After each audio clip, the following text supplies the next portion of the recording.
paz do Senhor! Sejam bem-vindos a mais uma leitura da Bíblia e hoje vamos ler os capítulos 5, 6 e 7 do segundo livro de Reis.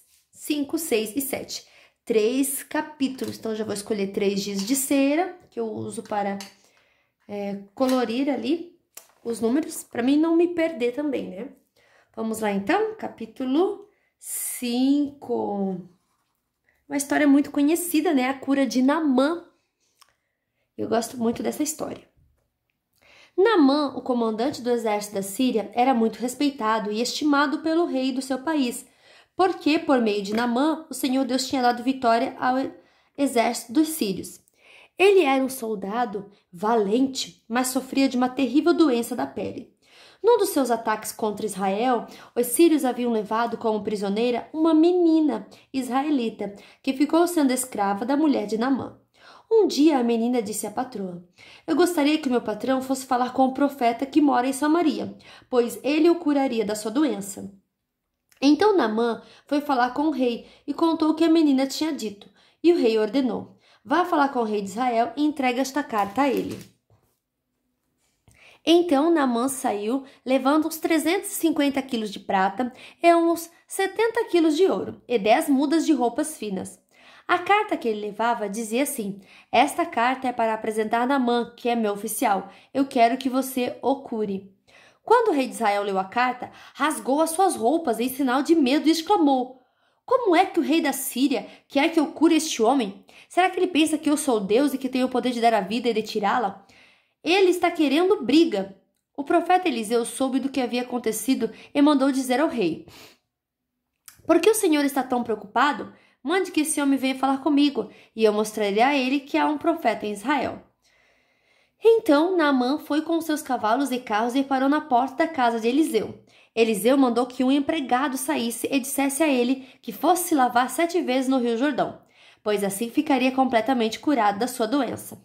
Mas Naamã ficou muito zangado e disse: "Eu pensava que pelo menos o profeta ia sair e falar comigo, e que oraria ao Senhor seu Deus, e que passaria a mão sobre o lugar doente e me curaria. Além disso, por acaso os rios Abana e Farpar, em Damasco, não são melhores do que qualquer rio da terra de Israel? Será que eu não poderia me lavar neles e ficar curado?" E foi embora muito bravo. Então seus empregados foram até o lugar onde ele estava e disseram: "Se o profeta mandasse o Senhor fazer alguma coisa difícil, por acaso o Senhor não faria? Por que é que o Senhor não pode se lavar, como ele disse, e ficar curado?" Então Naamã desceu até o Rio Jordão e mergulhou 7 vezes, como Eliseu tinha dito. E ficou completamente curado. A sua carne ficou firme e sadia como a de uma criança. Depois ele voltou com todos os seus homens até o lugar onde Eliseu estava e disse: "Agora eu sei que no mundo inteiro não existe nenhum Deus a não ser o Deus de Israel. Aceite um presente meu, por favor." Eliseu respondeu: "Juro pelo Senhor Deus vivo a quem sirvo, que não aceitarei nenhum presente." Naamã insistiu com ele para que aceitasse, mas ele não quis. Aí Naamã disse: "Já que o Senhor não quer aceitar o meu presente, então deixe que eu leve para casa 2 mulas carregadas de terra, pois de agora em diante eu não vou oferecer sacrifícios e ofertas que são completamente queimadas a nenhum Deus, a não ser a Deus, o Senhor. Mas eu gostaria que ele me perdoasse uma coisa, que é a seguinte: quando eu tiver de acompanhar o meu rei ao templo de Rimon, o Deus da Síria, para ali adorar, eu vou ter de adorá-lo também. Que o Senhor Deus me perdoe por isso." Eliseu disse: "Adeus, boa viagem." Geazi é castigado. Quando Naamã já estava um pouco longe, Geazi, o empregado de Eliseu, começou a pensar: "O meu patrão deixou que Naamã fosse embora sem pagar nada. Ele devia ter aceitado o que o sírio estava oferecendo. Juro pelo Senhor, o Deus vivo, que vou correr atrás dele e receber alguma coisa." Então Geazi saiu correndo. Quando Naamã viu que o homem vinha correndo atrás dele, desceu do carro e perguntou: "Aconteceu alguma coisa?" "Não", respondeu Geazi. "Mas o meu patrão mandou dizer que agora mesmo chegaram 2 membros de um grupo de profetas da região montanhosa de Efraim. Então ele gostaria que o Senhor desse a ele uns 30 quilos de prata e 2 mudas de roupa fina." Naamã disse: "Por favor, leve 60 quilos de prata." E insistiu com ele. Então pôs a prata em 2 sacos e entregou a prata e as 2 mudas de roupa fina a 2 dos seus empregados e mandou que eles fossem na frente de Geazi. Quando eles chegaram ao morro onde Eliseu morava, Geazi pegou os 2 sacos e carregou-os para dentro da casa. Depois mandou embora os empregados de Naamã. Entrou em casa de novo e foi falar com Eliseu. Este perguntou: Onde é que você foi? Eu não fui a lugar nenhum, respondeu Geazi. Mas Eliseu disse: O meu espírito estava com você quando aquele homem desceu do carro para falar com você. Esta não era ocasião para você aceitar dinheiro e roupas, plantações de oliveiras e de uvas, ovelhas e gados ou empregados e empregadas. Portanto, a doença de Naamã vai pegar em você, e os seus descendentes a terão para sempre. Quando saiu dali, Geazi tinha pegado a doença, e a sua pele estava branca como a neve. Capítulo 6. Eliseu faz um machado boiar.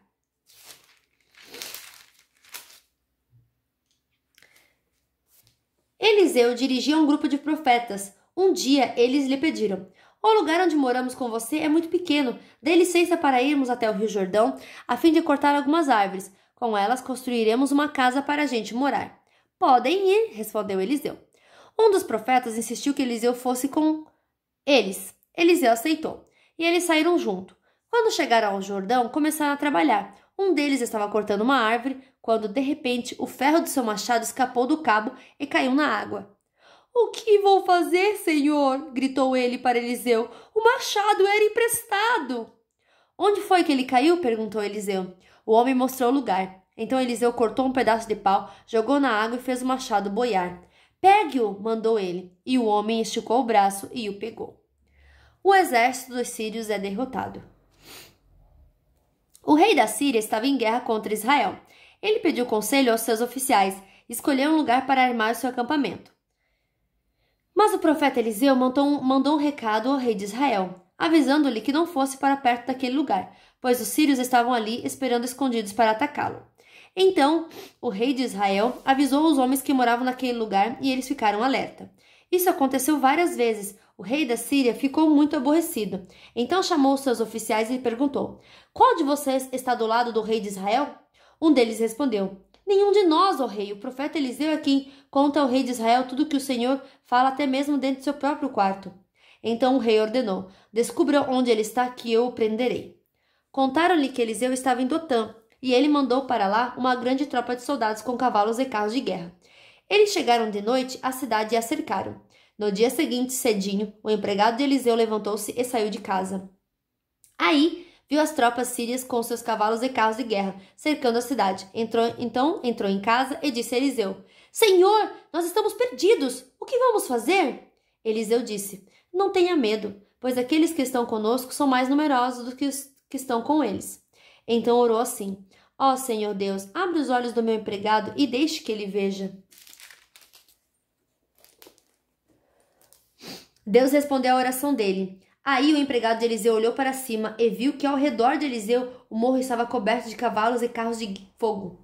Quando os sírios atacaram, Eliseu orou assim: Ó Senhor Deus, faze com que esses homens fiquem cegos. Deus respondeu à oração de Eliseu e fez com que os sírios ficassem cegos.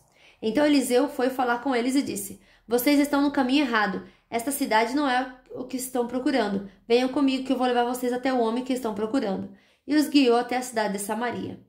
Logo que entraram na cidade, Eliseu orou assim: Ó Senhor Deus, abre os olhos deles e deixa que eles vejam. Então Deus fez com que os sírios enxergassem de novo, e eles viram que estavam dentro da cidade de Samaria.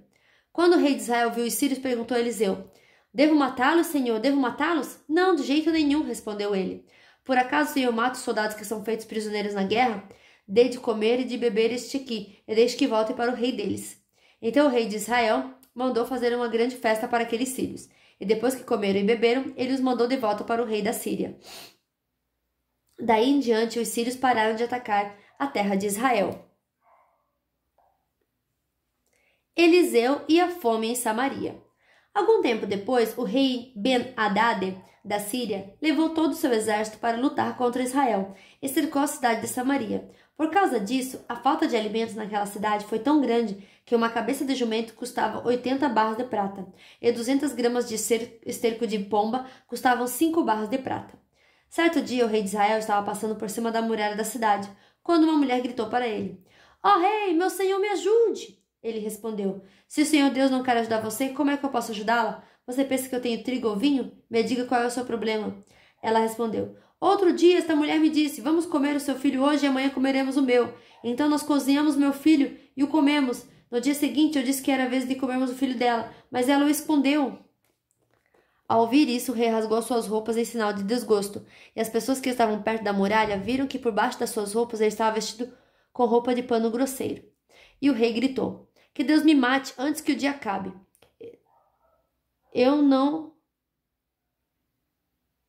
Que Deus me mate se, antes que o dia acabe, eu não mandar cortar a cabeça de Eliseu, filho da Safate.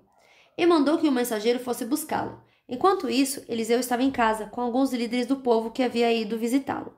Antes que o mensageiro do rei chegasse, Eliseu disse aos líderes, aquele assassino está mandando alguém para me matar. Por isso, quando ele chegar, feche a porta e não deixe que entre. O próprio rei virá logo depois dele. Eliseu ainda estava falando com eles, quando o rei chegou e disse, foi o Senhor Deus quem fez cair toda esta desgraça sobre nós. Por que iria eu ficar mais tempo esperando que ele fizesse alguma coisa? Capítulo 7. Eliseu respondeu, escute o que o Senhor diz. Amanhã, a esta hora, você poderá comprar em Samaria 3,5 kg do melhor trigo ou 7 kg da cevada por uma barra de prata. O ajudante pessoal do rei disse a Eliseu, mesmo que o Senhor Deus abrisse as janelas do céu e fizesse cair trigo e cevada, isso nunca poderia acontecer. Eliseu respondeu, com os seus próprios olhos você vai ver isso acontecer, mas não vai comer. O exército dos sírios foge. 4 homens que sofriam de uma doença contagiosa da pele estavam do lado de fora dos portões da cidade de Samaria. Eles disseram uns aos outros, por que ficamos aqui sentados esperando a morte? Não vale a pena entrar na cidade porque lá iríamos morrer de fome. Mas se ficarmos aqui também morreremos. Vamos então para o acampamento dos sírios. Se eles nos deixarem viver, ficaremos vivos. Se nos matarem bem, nós vamos morrer de qualquer jeito mesmo. E assim, quando começou a escurecer, eles foram até o acampamento dos sírios. Porém, quando chegaram, não havia ninguém lá. Deus havia feito com que os sírios ouvissem um barulho que parecia o de grande exército, com cavalos e carros de guerra. Então eles pensaram que o rei de Israel havia pago os reis dos heteus e dos egípcios e os seus exércitos para os atacarem. Por isso, ao anoitecer, os sírios haviam fugido para salvar a sua vida, abandonando as barracas, os cavalos, os jumentos e deixando o acampamento como estava. Quando os 4 homens chegaram ao acampamento, entraram numa barraca, comeram e beberam do que havia ali, e pegaram a prata, o ouro e as roupas que acharam. Depois saíram e esconderam tudo. Aí voltaram a entrar em outra barraca e fizeram a mesma coisa. Mas então disseram, nós não estamos agindo bem. Temos boas notícias e não devemos ficar calados. Se esperarmos até amanhã para contar, certamente seremos castigados. Vamos agora mesmo contar isso lá no palácio. Então, saíram do acampamento dos sírios, voltaram para Samaria e gritaram para os guardas que estavam nos portões. Nós fomos até o acampamento dos sírios e não vimos nem ouvimos ninguém. Os cavalos e os jumentos estão lá amarrados e as barracas estão do mesmo jeito que os sírios deixaram. Os guardas anunciaram a notícia e ela foi contada no palácio. Ainda era de noite, mas o rei se levantou e disse a seus oficiais, vou dizer a vocês o que foi que os sírios planejaram. Eles sabem que nós não temos nenhuma comida, e por isso saíram do acampamento e foram se esconder no campo. Eles pensam que nós vamos sair da cidade para procurar comida, e aí nos pegarão vivos e conquistarão a cidade. Um dos oficiais disse, os que ficaram aqui na cidade vão morrer de qualquer jeito, como alguns já morreram. Portanto, deixe que nós mandemos alguns homens com 50 dos cavalos que restaram, para assim podermos descobrir o que foi que aconteceu. Eles escolheram alguns homens e o rei os mandou em 2 carros de guerra, com ordem para descobrir o que havia acontecido com o exército dos sírios.